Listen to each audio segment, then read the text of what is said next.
ত্রয়োদশ জাতীয় সংসদের দ্বিতীয় অধিবেশনে ২৬-২৭ অর্থবছরের বাজেট সম্পর্কে সাধারণ আলোচনা এখন অনুষ্ঠিত হবে।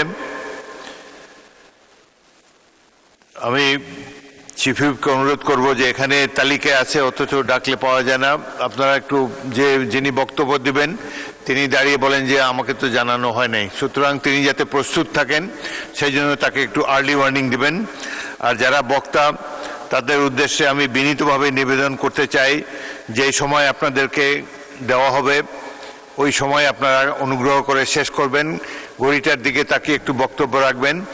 নতুন সদস্য যারা তাদের উদ্দেশ্যে বলতে চাই যখন 1 মিনিট বাকি থাকবে তখন থেকেই প্রয়োজন হলে সাম আপ করবেন বা এলাকার কথা। মাননীয় স্পিকার, আপনার মাধ্যমে আমি মাননীয় সকল সংসদ সদস্যকে অবহিত করতে চাই যে আজকেই আমাদের বক্তব্য শেষ এবং যারা আছে যে তালিকা আপনাকে দিয়েছি সেই তালিকা ধরেই আপনি আগাবেন। যিনি বক্তব্য দিতে পারবেন না তার কোনো সুযোগ নেই, কারণ আজকে রাত্রেই আমরা বক্তব্য শেষ করব। আগামীকালকে সকালে মাননীয় বিরোধী দলীয় নেতা, মাননীয় সংসদ নেতা এবং মাননীয় অর্থমন্ত্রী তারা 3 জন বক্তব্য রাখবেন সকাল সেশনে। সেকেন্ড সেশনে আমরা কাট মোশন এবং ওই ছাঁটাই প্রস্তাব নিয়ে আলোচনা শুরু করবো, অ্যাপ্রোপ্রিয়েশন শুরু করবো সেকেন্ড সেশনে।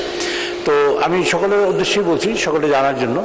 তো সেখানে ফাইন্যান্স বিল আগামীকালকে পাশ হবে, আর পরশু দিন 30 তারিখে অ্যাপ্রোপ্রিয়েশন বিল আমরা মাগরিবের আগে পাশ করব, কারণ এটার বাধ্যবাধকতা আছে, আমাদের সেই সময় পাশ করতে হবে। তারপর রাষ্ট্রপতি স্বাক্ষর করবেন, 12টার আগে প্রজ্ঞাপন হতে হবে, রাত 12টার আগে। কাজে সেই সংক্রান্ত বিষয়ে সকলের দৃষ্টি রাখবেন এবং সময় বাড়াবার কোনো সুযোগই নেই অ্যাকচুয়ালি আজকে, এবং সবাই আজকে বক্তব্য শেষ করবেন। আর এই জন্য বক্তব্যের সময় মাননীয় সদস্যদের আমি অনুরোধ করছি, বক্তব্যের সময় আমাদের কমানো ছাড়া কোনো রাস্তা আমাদের নেই, সুতরাং নির্দিষ্ট সময়ের মধ্যে বক্তব্য সবাই শেষ করবেন সেই প্রত্যাশা করি। আসসালামু আলাইকুম।